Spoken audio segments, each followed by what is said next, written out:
गतकाली भाई भौणीर संपर्क लगी रक्तर दाग। राखी भौणी को मारी भाई छुरी रे बेक काटिला पर फेरार होगा चेष्टा करथिला। तेबे विधिर विधान थिला विचित्र। हत्या करिबा परे फेरार हेबा चक्कर बस सहित पिटी होइथिला अभियुक्त। ब्रह्मपुर पोचिलिमा निकटरे एक बस दुर्घटना रे आहत होई रास्ता रे पड़िथिले। परे स्थानीय लोके उद्धार करी हिंजिलीकाटु मेडिकल रे भर्ती करथिले। तेबे आज तांकर मृत्यु हो जाइछि। सूचना अनुसार राखी भौणी को छुरामाड़ करथिला भाई। मृतक जनक हेले प्राजक्त पाणिग्राही। बयस मात्र 13 वर्ष। तांको निज घर निमखंडी लोचपड़ा अंचल रे। गतकाली बड़बजार थाना जगन्नाथ विहार सप्तम लेन स्थित तांको बड़बापांको घर को से जाइथिले। सेठारे से रक्षाबंधन उत्सव पालन करथिले।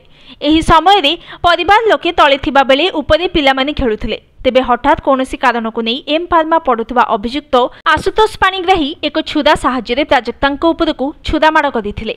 परे परे आयुष्मान पाणिग्राही को मध्य आक्रमण करथिले। उभयंको गुरुतर अवस्था रे परे एमकेसीजी मेडिकल रे भर्ती कर जाइथिला। तेबे प्राजक्तांको डाक्टर मृत घोषित करथिबा बेले आयुष्मानकर अवस्था गुरुतर थिला।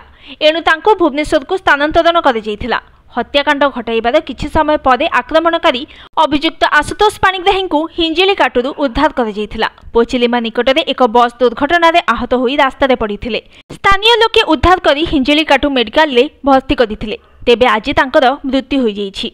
हत्या परे फेरार बेले दुर्घटना घटिथिला। एमकेसीजी मेडिकल रे चिकित्साधीन अवस्था रे मृत्यु हो जाइछि। Bureau report news today.